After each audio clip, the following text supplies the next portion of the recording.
बहुत शुक्रिया कि आज जो सब्जेक्ट मैं बात करने वाली हूँ, लोकसभा इलेक्शन 2024, उस इलेक्शन में ऑल इंडिया महिला एम्पावरमेंट पार्टी इंडिया के कुछ मकामात पर, महाराष्ट्र, कर्नाटका, तमिलनाडु, बहुत सारे मकामात पर कुछ सीट्स कंटेस्ट कर रही है।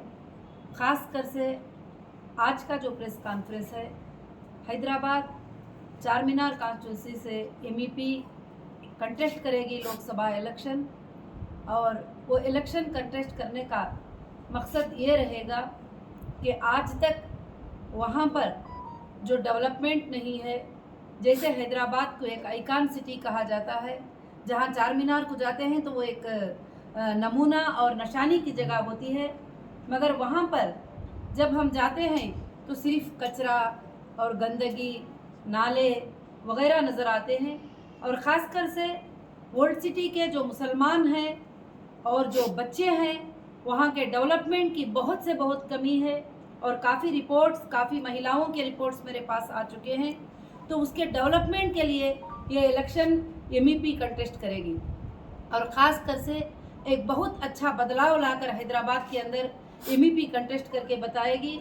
सारे लोगों का अगर साथ रहेगा, आप सबका, मीडिया के भाइयों का, सबका साथ रहेगा, तो ज़रूर हैदराबाद की सीट को जीत कर हैदराबाद को, जो ओल्ड सिटी के नाम से जो मशहूर हुआ है, उसको एक गोल्ड सिटी बनाने की पूरी कोशिश करेंगे। क्योंकि यहाँ पर मेरे पास जो रिपोर्ट है उसमें ये है कि वहाँ पर मच्छर के भी इतने बड़े प्रॉब्लम होते हैं, जो पिछले सालों से 40 साल से असद साहब जीतते जीतते आए हैं, उनकी फैमिली जीतती आई हुई है, और MIM की पार्टी ने आज तक उन नालों की सर्विस नहीं किया और ना उनके रास्तों की सर्विस किया है। कभी भी जहाँ पर जाते हैं तो रास्तों का जो कंजेस्टेड है उसको भी नहीं हटाया है। और यहाँ तक कि वहाँ पर किसी के घर जो छोटे छोटे ही, आज तक उनके घर जो है डेवलप नहीं हो पाए ही। और वहाँ के लड़कियों के लिए, वहाँ की औरतों के लिए, वहाँ के बच्चों के लिए मैं अच्छे से अच्छे स्कीम्स को लॉन्च करके, और उनके पढ़ाई के लिए, उनके स्कूल्स के लिए, उनके जो भी सहूलियात थी उनको सहूलियात करने के लिए जो है ये पार्टी MEP जो है कंटेस्ट करेगी लोकसभा इलेक्शन 2024। और ख़ास कर से मैं यही बात बताती हूँ कि बहुत सारे लोग जुल्मों के अंदर दबे हुए हैं। वहाँ का जो ये होता है कि खाली सिर्फ जुल्म होता है। जब भी वहाँ पर इलेक्शन होता है, चाहे Congress in Telangana, you are with a happy mind and free mind now to fight the election of MP election in Telangana. जी बिल्कुल बिल्कुल हैप्पी माइंड से, और मैं तेलंगाना फ्री माइंड से, बिल्कुल अब फ्री माइंड से मैं कंटेस्ट करना चाहती हूँ, और इंसाफ के लिए कंटेस्ट करना चाहती हूँ, लोगों की भलाई के लिए मैं कंटेस्ट करना चाहती हूँ। जी थैंक यू। जी। कैसा है आपका ऊपर कुछ हैरासमेंट, कुछ केस वैसा बनाने की कोशिश कर रहे कोई तो भी आपका ऊपर? देखिए, पुराने गवर्नमेंट में करके बोले तो वो हरासमेंट तो आप सब देखे ही, 3 साल किस तरह का हरासमेंट हुआ था, और नाहक से सताया गया, इल्ज़ाम लगाया गया। और ओवैसी साहब की पार्टी वाले खड़कर जो है उनके MPs जो है पार्लियामेंट में खड़ के बोल रहे हैं इतना बड़ा स्कैम है, उतना बड़ा स्कैम है। कोई स्कैम नहीं, उनके ऊपर 100 करोड़ अभी प्रूफ हुआ है। वो 100 करोड़ आएंगे ना तो गरीब पूरे अच्छे हो जाएंगे ओल्ड सिटी के इंशाल्लाह। तो जो है ख़ास कर से तो पुरानी गवर्नमेंट से अभी नई गवर्नमेंट तो अभी आई है, अभी कुछ तो सताने की बात वगैरह की बात कुछ भी मुझे नहीं मालूम। अभी पता नहीं कि ये हुकूमत है, ये सरकारें हैं, जब जिससे उनको नुकसान का सबब आता है तो कब कौन बदल जाता है नहीं मालूम होता है।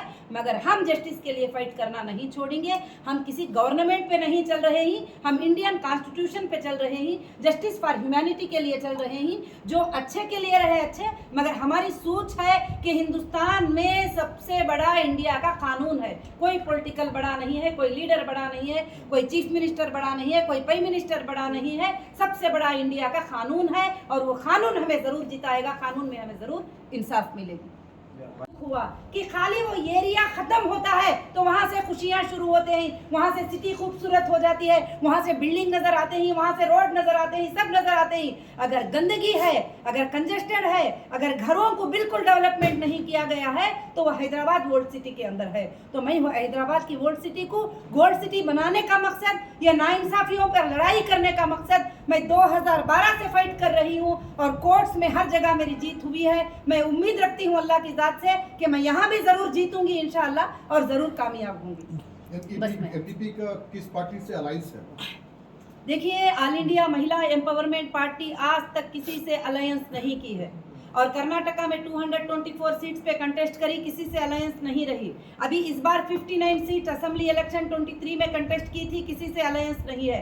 आज भी एमईपी किसी के साथ अलायंस नहीं है। एमईपी एक सेकुलर पार्टी है, सबकी आवाज है और एमईपी जो है हिंदूज के लिए, मुसलमान के लिए, क्रिश्चियन के लिए, देश के हर नागरिक के लिए इंसाफ लाने वाली पार्टी है। एमईपी का फाइनल डेस्टिनेशन प्राइम मिनिस्टर बनना है और देश के ऊपर हुकूमत करना है। एमईपी किसी से अलायंस होने का इरादा नहीं की है। हाँ, जहां पर जो पार्टी हमारे कॉन्स्टिट्यूशन को जो है वो आगे आने के लिए, हम जो सोचते हैं वो आगे बढ़ाने के लिए करती है, तो वो पार्टी को जरूर एमईपी सपोर्ट करेगी और एमईपी साथ देगी, मगर अलायंस किसी के साथ नहीं होगी और मर्ज किसी के साथ नहीं होगी। जहां इंसाफ की बात आती है वहां पर इंसाफ की बात करेगी। मैनिफेस्टो क्या रहेगा एमईपी का?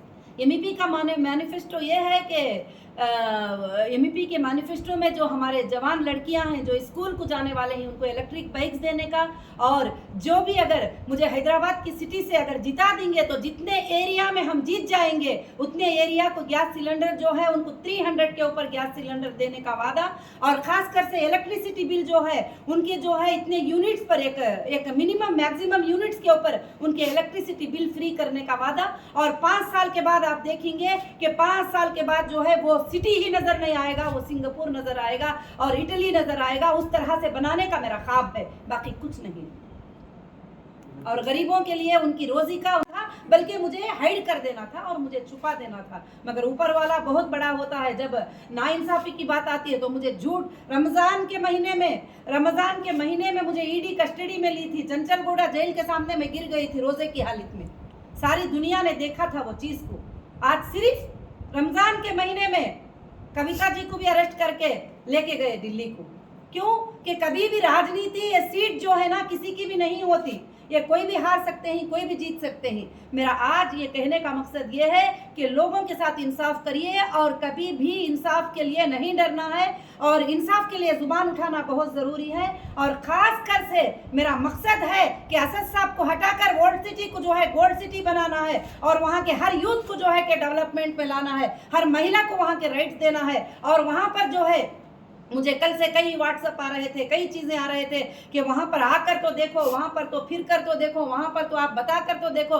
मैं गली गली जाऊँगी, घर घर जाऊँगी और मैं सबको बताऊँगी, बात करूँगी, कौन क्या करता है वो आप सब भी देखना और मैं भी देखूँगी इंशाल्लाह। क्योंकि ये जमहूरियत है, ये इंडियन कॉन्स्टिट्यूशन है। एक छोटे से इंसान को भी राइट है कंटेस्ट करने का, उसको वोट मांगने का राइट है, उसको वहाँ पर डेवलपमेंट बोलने का राइट है। तो इंशाल्लाह वो राइट से मैं भी जो है अल्लाह के फजल से मांग रही हूँ। और मैं इसलिए आप सबसे रिक्वेस्ट करती हूँ कि मैं ज़रूर से ज़रूर जो है हैदराबाद में बदलाव लाना चाहती हूँ। खासकर से आज का प्रेस कॉन्फ्रेंस मेरा खासकर से हैदराबाद के बदलाव के लिए है। लोगों को चाहिए कि आंख खोले और अंधे मत बन जाए। मैं एक बार रात में यहाँ पर विजिट करी थी और मैं चार मीनार की तरफ गई थी, वहाँ पर मैं देखना चाहती थी नॉर्मल, मैं एक छोटी सी गाड़ी लेकर चली गई थी, वहाँ नॉर्मल लोगों के बारे में इंटरव्यू लेकर बात करना चाहती थी। बच्चों को करीब बुलाकर पूछा, बेटा तुमने क्या पढ़ेगी? बोले 8 क्लास पढ़ेगी, 9 क्लास पढ़ेगी, 10 क्लास पढ़। कोई भी बच्चा वहाँ पर काम करता रह जाता है। तो ये सारी चीज़ों को हटाकर जो है डेवलपमेंट, फिर वहाँ से मैंने वर्ल्ड सिटी से और हैदराबाद नाइंसाफी होती है वो नाइंसाफी को रोकने के लिए मैं फाइट करूंगी। और खासकर से कई लोगों के ऊपर वर्ल्ड सिटी में नाइंसाफी हुई है, कई लोगों के ऊपर आज भी नाइंसाफी होती जा रही है। आज मेरा प्रेस कॉन्फ्रेंस का खास मुद्दा जो है हैदराबाद डेवलपमेंट, चार मीनार डेवलपमेंट, वर्ल्ड सिटी डेवलपमेंट को करने का मेरा खास मुद्दा है। अगर मुझे लोगों ने साथ दिया, अगर दिया तो मैं 5 साल के बाद उनको ज़रूर से ज़रूर पूरे के पूरा जो है डेवलपमेंट करके मैं ज़रूर से ज़रूर बताऊंगी इंशाल्लाह। और ख़ासकर से मस्जिदों की डेवलपमेंट, वहाँ के उलमा की डेवलपमेंट, मौज़नों की डेवलपमेंट, सारे के सारा मुझे करने के लिए आता है। यहाँ तक कि कई मस्जिद के उलमा मुझे मुलाकात करे हैं, मुझे बात करे हैं, वो कहते हैं मस्जिदों में पानी की सहूलत नहीं है। चलो घरों में तो अलग बात है, मस्जिदों में पानी की सहूलत नहीं है, गलियों में पानी की सहूलत नहीं है, स्कूल्स में पानी की सहूलत नहीं है। जब एक बार जीत जाते हैं तो कहते हैं कि असद साहब के पास तो कोई मुलाकात को जा ही नहीं सकते और ना उनको बात कर सकते। उनको कौन मुलाकात कर सकते हैं? उन्होंने जिनको चाहते हैं वो मुलाकात करते हैं, जो टपोरी टाइप के वीडियोस जो है वायरल करते हैं, तो वैसे लोग मुलाकात कर सकते हैं। जो ज़रूरतमंद है वो मुलाकात नहीं कर सकते। 40 साल से जुल्म से जीत कर आना और जीत कर आइए, खुशी की बात है, कोई गमी की बात नहीं, मगर लोगों के साथ इंसाफ करिए और बच्चों के साथ इंसाफ करिए, यूथ के साथ इंसाफ करिए, वहाँ के महिलाओं के साथ इंसाफ करिए ज़रूर से ज़रूर। तो आज मेरा ख्वाब, मेरा मकसद यही है कि मैं जब पूरे तेलंगाना का अनाउंसमेंट की तो मुझे केसीआर, असदुद्दीन साहब सब मिलकर मीटिंग करके दिल्ली को कमिश्नर साहब को भेज के मुझे अरेस्ट करवा दिए और वहां से फ्लाइट में मुझे लेकर आए। कौन से एक्यूज को फ्लाइट में लेके आते हैं, फ्लाइट में लेके आए और वहां से हर जगह भी लेके जाने के लिए कैंडिडेट ना वहां पर जा पाता है, ना वहां पर पैदल सफर करके किसी को वोट के बारे में बुला पाता है, ना बता पाता है। तो जुल्म की राजनीति नहीं चलेगी और जुल्म की राजनीति को बंद करना बहुत ज़रूरी है।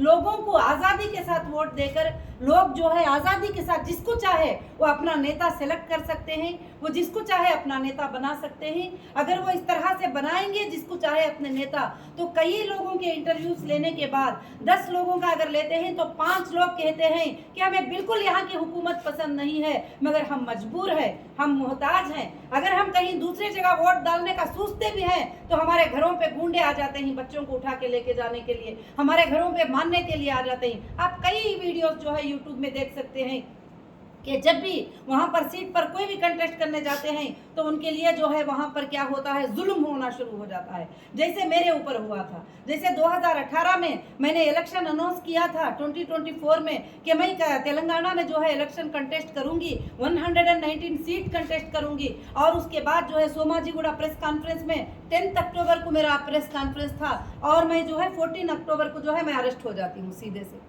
और उसमें तो केसीआर साहब भी मिल गए और असद साहब भी मिल गए, सारे लोग मिलकर अरेस्ट करके लोकसभा होने तक के लिए 2 साल 4 महीने जो है मुझे बाहर आने नहीं दिए, तरह तरह के पीटी वारंट लेके आके। मगर आज तक कोई एविडेंस नहीं है, कोई प्रूफ नहीं है, कोई गुने का प्रूफ नहीं है, खास कर से जो है हरासमेंट किया गया। मगर मैं आने के बाद भी, इतनी तकलीफ मेरे ऊपर गुजरने के बाद भी आज भी मैं खामोश नहीं हूँ, क्योंकि मेरी आखिरी